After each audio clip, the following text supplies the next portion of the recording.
Members of the Thayer Academy community, welcome to Founders Day 2023.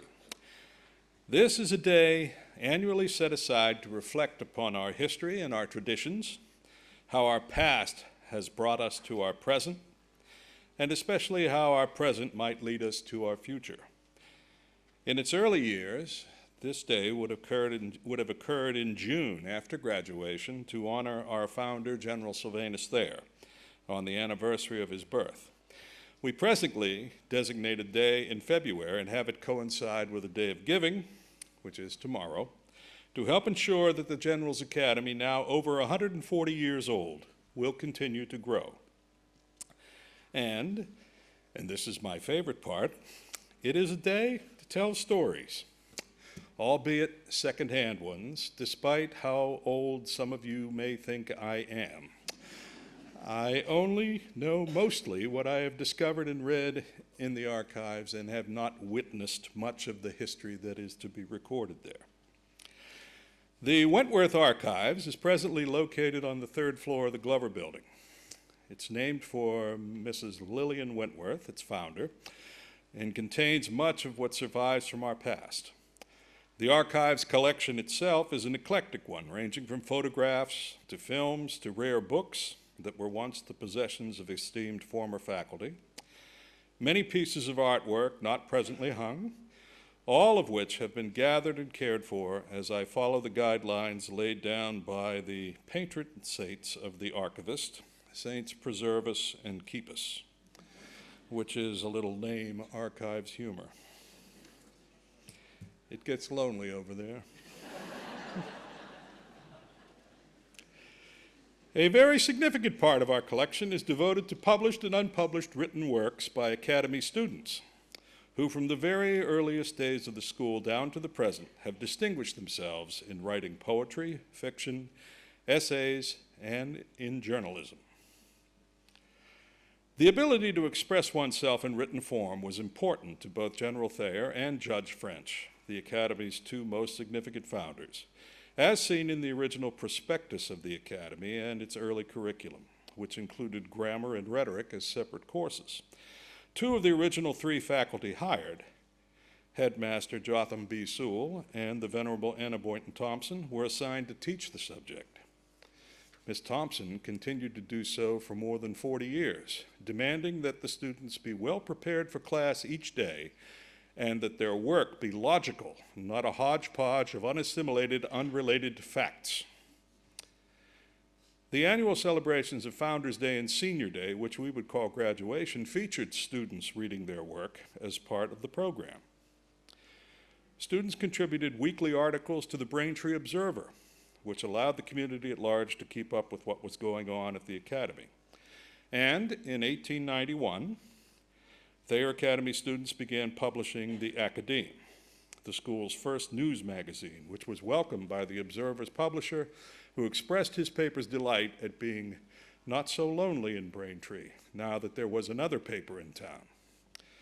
Not too long ago, we believed that there were no editions of the Academe that had survived, but since then, we've been able to find and procure what may be the only existing ones anywhere. On their pages are found poems, commentary, and letters describing life at Thayer in the very early 1890s. An example of one short verse comes from 1891. There was an ex-student from Thayer who wanted so much to be there. He came back to teach old Rome's classic speech in a way that made students despair. And then in 1922, the first edition of the Black and Orange was published. Unlike our present version, it featured more writing than photography, the times, of course, being different.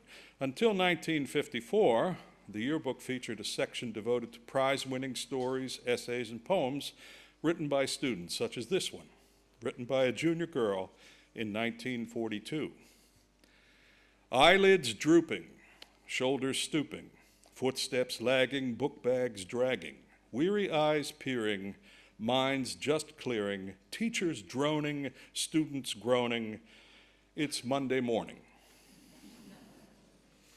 Or this one, written by a sophomore girl in 1953. What is dreadful, dreadful dread that hovers o'er my stupid head and makes me see a flaming red? Homework. What robs me nightly of my sleep and sometimes causes me to weep and bitter anger through me sweep? Homework. Now, is it worth this wretched pain a little learning to obtain? Well, I must stop and start again on homework. Any of this sound familiar? Does to me. In the black and orange could also be found more serious work, such as this one, written by a senior boy in 1943, perhaps thinking about his own immediate future. The Bombardier. It is not his lot to soar the skies, alone neath the clouds and the sun. For him the waiting and the watching, for him the vigil and search. For the bombardier is the trigger man, the man who makes the kill with machine-like skill. He makes his calculations, altitude, wind drift, bomb weight. His bombs streak earthward, ready to seek out the enemy and destroy him. And in keeping with a tradition that lasted until about 1970, students wrote hymns or odes to General Thayer, the Academy's founder, which were read or sung at Founders' Day celebrations, such as this one written by a junior boy in 1948. Our founder, to thee all honor and praise, whose vision brought forth on long bygone days our school, which is always our boast and our pride. Thy teachings we follow, thy life is our guide. We gather today to honor thy name, to tell of thy deeds and sing of thy fame. Thy record is glorious, thy triumphs we share. With hearts glad we thank thee, our own General Thayer. And when the black and orange no longer included student literary offerings, new publications picked up where the yearbook had left off. 1953 saw the beginning of Panorama, a newspaper which included both literature and news articles written by students. It continued into the 1960s until it was replaced by Prologue, a true literary and arts magazine which lasted until the 1990s, until it was succeeded in part by our present literary magazine, Voice. Prologue featured student art, as well as stories, essays, and poems, such as this one, written by a junior boy in 1979. The doors of infinite knowledge have swung open. Mother Earth's secrets unfold, presenting themselves unto me. The world has become mine, lying within my pocket. No, it is only a prune from yesterday's lunch. And this one by a senior girl in 1982.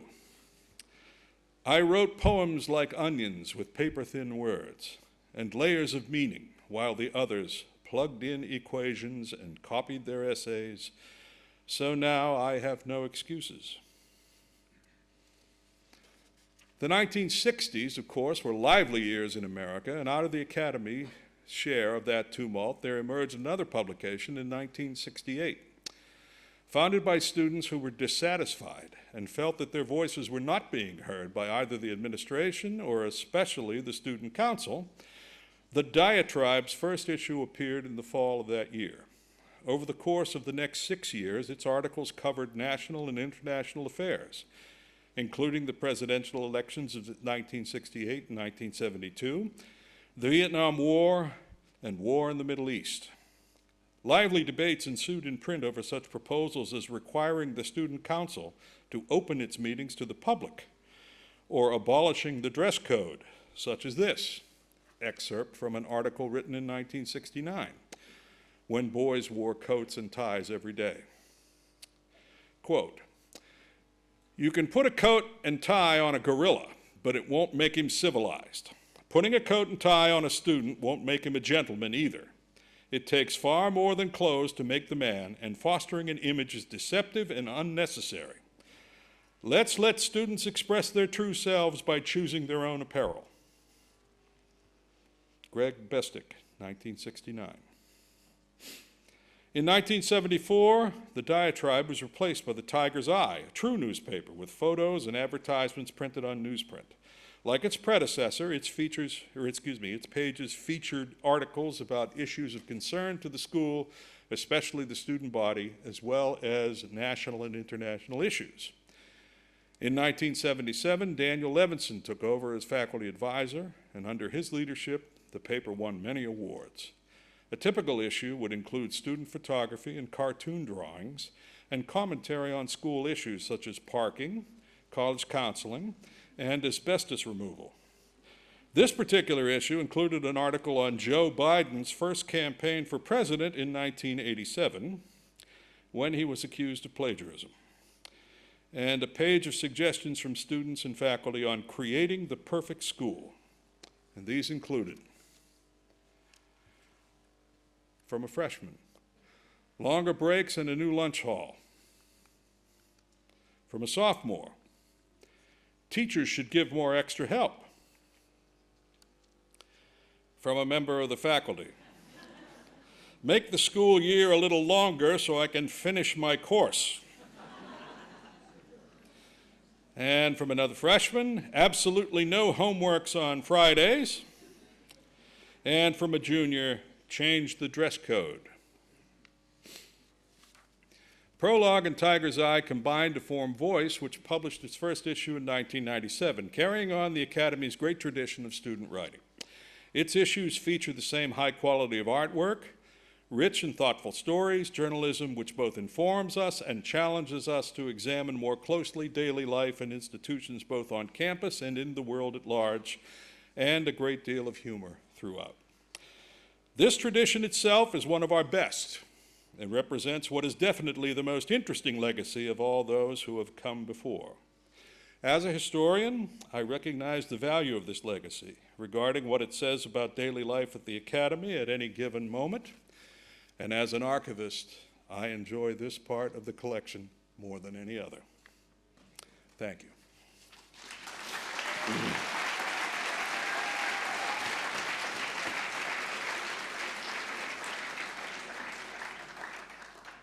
Now, I think we have some of our wonderful singers to sing the alma mater for us. So if you would.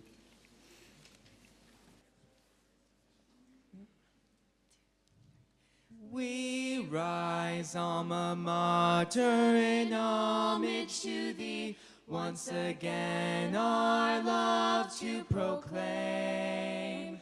For e'er in our hearts and indelible lines, graven deep stands thy honored name. Thou hast lighted the torch and thy standard give, no may we henceforth there be, as steadfast as thou on the side of the truth. Dear there, here's our pledge to thee.